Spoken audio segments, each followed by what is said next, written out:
So this is a question that is always asked about, well, I have good friends, I have good neighbors, I have relatives, I have people in my workplace, they are good people. Or maybe I don't know them, but there are a lot of good people in this world. What will happen to them in the akhirah? So no one can ask Allah and challenge Allah in what Allah does. لا يسأل عما يفعل وهم يسألون. No one, لا يسأل عما, whatever Allah does, nobody can ask Him. He is not asked about what He does. This is what the Quran says. لا يسأل عما يفعل وهم يسألون. They will be asked about what they do. So that is the first point to answer this question, and that is, we are not in a position to challenge Allah subhanahu wa ta'ala. Allah follows His own laws and He has legislated those laws. The second point, when it comes to assigning mercy, assigning adhab, assigning heaven and hell, we have a very, very clear rule. We do not assign individuals to heaven and hell. We do not assign personalities to Jannah and Nar, to Rahmah and Adhab. We talk about generalities, not specifics. Okay? Your friend Michael dies. No one has the right to say if Michael died as a Muslim or non-Muslim, he's going to go to heaven, he's going to go to hell. No one. Your friend Mustafa dies. No one can say Mustafa was a pious man, he's going to go to Jannah. Doesn't matter. We are quiet about individuals except if Allah has said, تَبَّتْ يَدَ أَبِي لَهَبٍ وَتَبْ مَا أَغْنَ عَنْهُ مَالُهُ وَمَا كَسَبْ سَيَصْلَى what? Naran. We can say Abu Lahab is in Nar because Allah says so. Otherwise, we are quiet about individuals. We never assign any individual to any specific fate, but we speak in generalities. We speak with conditions. Those who believe and do righteous deeds will go to Jannah. This is generalities. Those who reject Allah will go to Jahannam. This is generalities. Mustafa, Michael, who might have done this and that, we are quiet because we do not know what is inside of them. Okay? The third point, it is very, very clear in the Quran and Sunnah that there is one path that leads to Jannah. Inna deena inda Allahi al-Islam. The religion that is acceptable to Allah is al-Islam. Allah says in the Quran, قُلْ كُونُوا هُودًا أَوْ نَصَارَىٰ قَلْ مَا تَهْتَدُوا بَلْ مِلَّةَ إِبْرَاهِيمَ حَنِيفًا وَقَالُوا كُونُوا هُودًا أَوْ نَصَارَىٰ تَهْتَدُوا. They said, not Allah, they said, be Yahudi, be Nasrani, you shall be guided. Bal, no. Bal here is harfu idrab, you negate what preceded it. No, I will follow the millah of Ibrahim who worshipped Allah alone. Allah subhanahu wa ta'ala says in the Quran, وَمَنْ يَبْتَغِ غَيْرَ الْإِسْلَامِ دِينًا فَلَنْ يُقْبَلَ مِنْهُ وَهُوَ فِي الْآخِرَةِ مِنَ الْخَاسِرِينَ. This is the most explicit verse in the Quran that is imaginable. You cannot even word a verse that is more explicit. It's not even possible in the Arabic language. Whoever chooses any other way of life other than Islam, it shall not be accepted of him, and he shall be in the hereafter amongst the losers. You cannot get more explicit than this. Now, having said this, I then went on and I said, all of this we are talking about the paths that lead to Allah, and we say there is one path that leads to Allah. Only one path. And this does not mean that if somebody says he's on the path, that he is actually on it. I.e., somebody says he's a Muslim, doesn't mean he's going to go to Jannah. Doesn't mean it automatically. Nor does it mean that if somebody is not on the path, that they might not be forgiven as an exceptional scenario and be caused to enter Jannah. The path does not lead to Jannah if it's not Islam. But it is possible that somebody on another path might be forgiven by Allah due to specific circumstances. And we all know exceptions are not made the rule. The rule is very clear. What is the rule? Whoever searches for a religion other than Islam, whoever chooses a religion other than Islam, it shall not be accepted of him, and he shall be from the losers in the hereafter, from the khasirin in the hereafter. So, it is possible that a person is not a Muslim and ends up in Jannah. That is an exception. We never make it the rule. We never say, oh yes, non-Muslims are entering heaven. No! Or else you say something like this, the purpose of Islam becomes meaningless. We said there are exceptions. How do we know there are exceptions?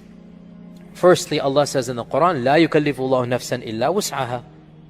And Allah says in the Quran, وَمَا كُنَّا مُعَذِّبِينَ حَتَّى نَبْعَثَ رَسُولًا. We will not punish anyone until the Prophet has been sent. And that's why our Prophet ﷺ said that whoever hears about me and then rejects me. Aha! So the one who doesn't hear about our Prophet ﷺ, or our scholars add to this, the one who doesn't hear correctly, i.e. he had a very negative image of Islam and he didn't know what Islam was, he never read the books of Islam, he never met a Muslim. So this person, what is his fate? Do we automatically say they're going to go to Jannah, which is what some of our previous scholars said? That is also not very logical, because if the one who doesn't know Islam automatically enters Jannah, and you are a Muslim and you meet this person, why should you give him da'wah when automatically he's entering Jannah? Think about it like that. This also doesn't make any sense. Some of our scholars said this, but it makes no sense. The correct position is mentioned in the hadith in Musnad Imam Ahmad, that our Prophet ﷺ said, there will be 4 people on the Day of Judgment. And he mentioned them. The old man who couldn't think straight when Islam came to him, the decrepit old man, number 1. Number 2, the deaf person. Remember, before there was sign language, a person born deaf meant he is not communicating. Nobody can talk to him, doesn't understand anything. Helen Keller inventing sign language changed the whole world for that group of people and allowed them to communicate. Otherwise, for centuries and centuries, a person born deaf could not communicate with anything, and so there was as if they were living in a different dimension. So the one born deaf and the one born between 2 prophets, Ahl al-Fatra, right? And the one no prophet was sent to. So the Prophet mentioned categories. They will say to Allah on Judgment Day, oh Allah, it's not our fault. And each one will give an excuse. So Allah will say, what if I had sent you a prophet and you saw the prophet? Would you have believed in him? Of course, on Judgment Day, what will they say? Yes, of course. So Allah will say, I will test you. Then Allah will send an angel, and the angel will have something that looks like fire, and they will recognize him to be from Allah as an angel. And the angel will say, if you truly believe in Allah, jump into this. And so those who trust Allah and jump in will be saved by Allah and enter Jannah. And those who don't will have rejected. The point is, there will be a test on Judgment Day for those people. We can make qiyas upon this and say, anyone who did not hear of Islam and lived in times and places where there was no access to Islam, that person will be tested on Judgment Day, no problem. Okay, bottom line, that this question, we understand why it's so relevant, people want to ask it, we understand why people get emotional, but at the same time, from a textual and logical and rational perspective, from a unanimous perspective, every single evidence of the Sharia and our common sense tells you, religions are either right or wrong, there's no middle path. Yes, we live in this world in peace and harmony, no question about it. Yes, we have good adab, no question about it. Yes, we are kind and merciful, no question about it. But on Judgment Day, there is one religion that will be rewarded, and there is one religion that is correct. That you cannot both simultaneously be correct. Either it is okay to worship an idol, or it is not okay. Either you bow down in front of Jesus Christ, or you don't. Either you worship Allah, or you don't. There is no middle ground. So we say, Inna Deena Indallahi al-Islam. And this is what we preach to the people. But we also realize there will be exceptions. There might be many exceptions, but we never make the exceptions into a what? Into a rule. We never preach the exceptions. Because when you preach the exception, you're negating the rule. You don't go and tell people, oh guys, don't worry, many people will be forgiven on Judgment Day, go ahead and commit sins. No, you don't do that, do you? You say the general rule, the sinner is going to be punished. That's what we preach, right? That's the whole purpose. Similar thing goes over here. We preach there is one way, and on the Day of Judgment there will be exceptions. Now, one final point, again, I went into a lot of detail, but this is very sensitive issues, and people get very emotional, understandably. One of the real problematic issues in our time. So we talked about the one who has never heard of Islam, but was overall religious. We hope good for that person. We hope good for that person on Judgment Day. We don't pronounce any judgment. That person never heard of Islam. Talk about the tribes of Brazil. Some, or go back 500 years, the people living in this land, the native Indians. They would never have heard of Islam. We hope good for them, that if they were faithful to their morality, and they try to live good lives, and inside everybody knows what is a good life, we are hopeful, but we don't pronounce a judgment.